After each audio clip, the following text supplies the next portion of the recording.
Drama dunia beauty kembali bikin media sosial ribut setelah Tasya Farahsyah mengungkap fakta mengejutkan di balik tren viral "Halo Kakak, Halo Kakak".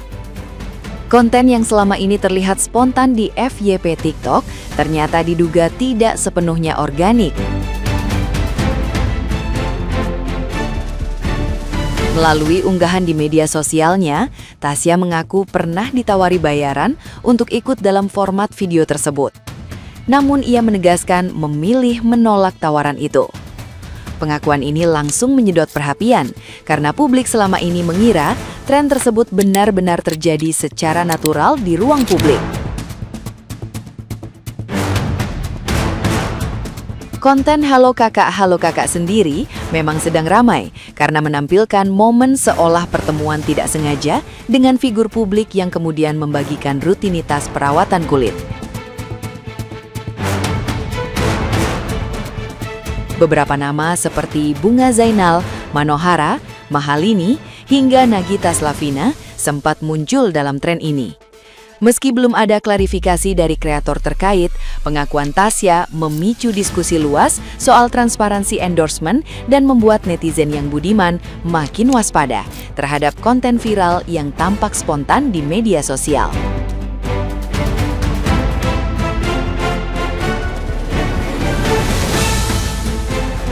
Nah, gimana nih menurut netizen yang terhormat? Silahkan berkomentar ya. Siapa di sini yang baru tahu kalau halo kakak spill skincare dong, itu semua cuman gimmick. Hal ini juga udah dikonfirmasi sama Memong alias Tasya Farahsyah kalau halo kakak itu semua hanyalah gimmick marketing. Memong juga sempat upload di threads dan gak sedikit komenannya gue baca netizen yang gak tahu kalau itu semua ternyata settingan. Menurut gue pribadi bisa jadi awalnya dia bikin akun ini tuh cuma buat iseng-iseng tapi malah viral. Gak sedikit juga kalau netizen yang anggap itu aneh dari semua barang-barang artis-artis atau influencer karena yang barangnya branded tiba-tiba nyempil produk lokal satu yang sangat-sangat out of the box. Tapi di luar hal tersebut menurut gue ini salah satu campaign marketing yang lumayan pinter dan kreatif sih. Tasya Farahsyah baru aja ngebongkar kalau dia itu pernah ditawarin untuk dibayar di konten halo kakak, spill skincare-nya dong kakak. Nah, di sini kita udah harus tahu nih kalau konten-konten seperti ini adalah teknik promosi dari brand-brand yang dengan sengaja meng-hire KOL ini untuk di-interview di tengah jalan. Jadi konsepnya ini brandingannya emang lebih halus, lebih smooth. Jadi jangan pernah terlalu percaya sama apa yang lu lihat videonya di TikTok karena bisa aja ini merupakan salah satu gimmick marketing. Ganda. Akhirnya seorang Tasya Farahsyah speak up, cetas. Akhirnya jadi banyak yang notice. Gue tuh dulu juga udah pernah bilang, cuma ya karena bukan siapa-siapa yang tidak ada yang menotis. Jadi ketika gue masih polos, gue juga salah satu yang kena tinted sunscreen yang kayak viral banget.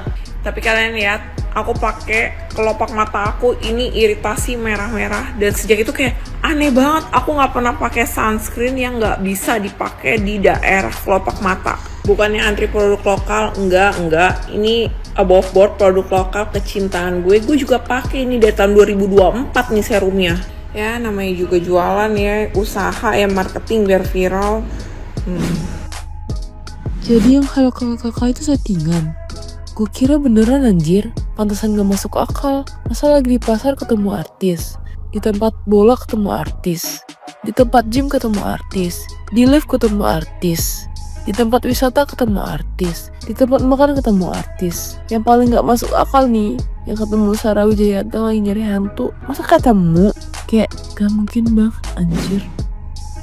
Lagi rame nih yang bahas konten halo kakak katanya settingan. Tasya Farahsyah komentari bahwa ternyata konten halo kakak itu settingan. Sebenarnya kalau kita lihat dari sisi industri konten, format kayak gitu memang sering sudah dikonsep teman-teman. Bukan berarti bohong, tapi memang bagian dari strategi. Kenapa? Karena kalau benar-benar spontan di jalan, belum tentu adanya jelas.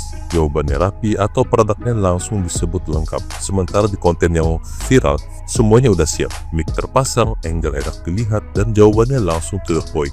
Itu biasanya karena sudah ada izin dan kerjasama sebelumnya. Dalam dunia digital marketing itu hal yang wajar. Brand butuh exposure, talent butuh konsep yang engaging. Yang penting, Sebenarnya bukan setting atau enggaknya, tapi transparan atau tidak. Selama tidak ada klaim berlebihan dan tidak menyesatkan, itu masih masuk kategori konten promosi yang sah-sah aja.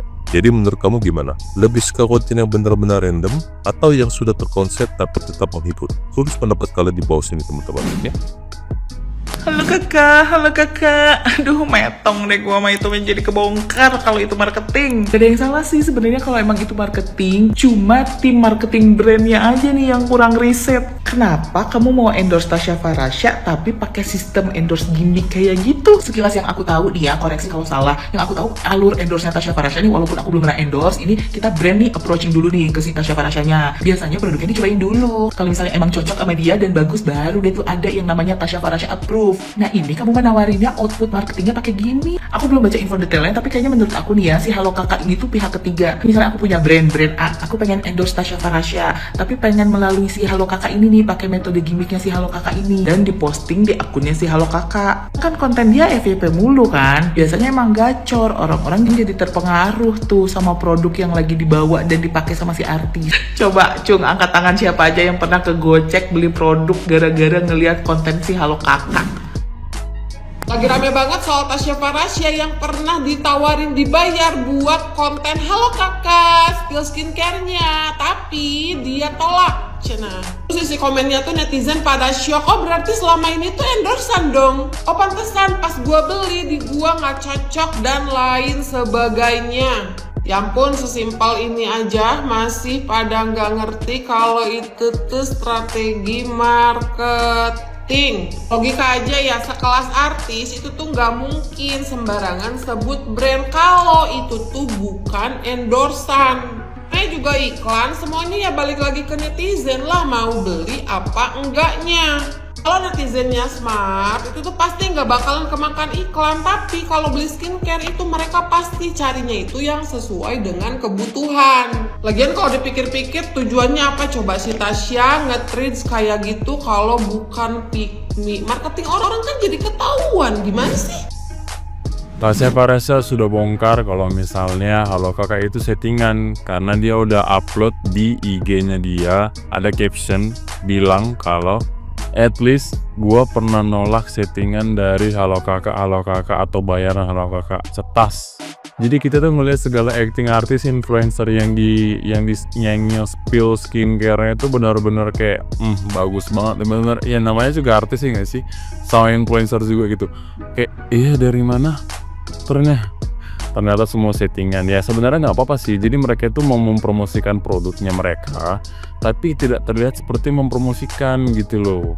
Ya itu memang cara mereka, nggak salah sih, cuman ya actingnya itu bikin kita kayak ke-trigger kalau emang mereka itu nggak tahu apa-apa tiba-tiba didatengin sama si Halo Kakak gitu kan. Itu yang buat kayak, ada juga yang memang udah sadar cuman ya masih kayak Kakak, spill rokoknya kakak. Nyoh, stop ya.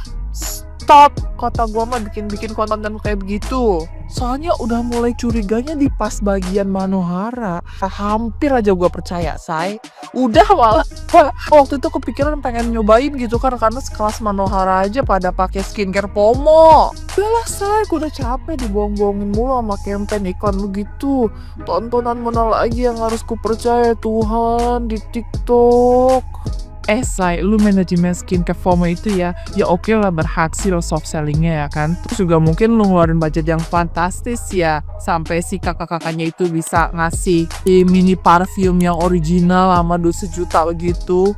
Tapi tolonglah, ini saya sebagai rakyat jelantah ya, yang hampir saja membeli produk Anda, jadinya trust isunya makin naik, apalagi setelah Doktif nyepil kandungan skincare lokal yang online suka flexing ya kan, kita tuh jadi nambah trust isu, tau nggak? Ya udahlah, kalau gini caranya mah terpaksa lanjutkan aja di jalur yang mahal, say. Gue mah nggak akan pindah-pindah dari La Mer, dari Dior, minimal La Roche-Posay, udah titik sama cari aman aja, say. Terima kasih juga kepada Memong Tasya Farasya sudah berani untuk mengungkap tabir ini ya. Terima kasih sekali. Kalau memang nggak speak up, percaya aja saya bakal campaign begitu.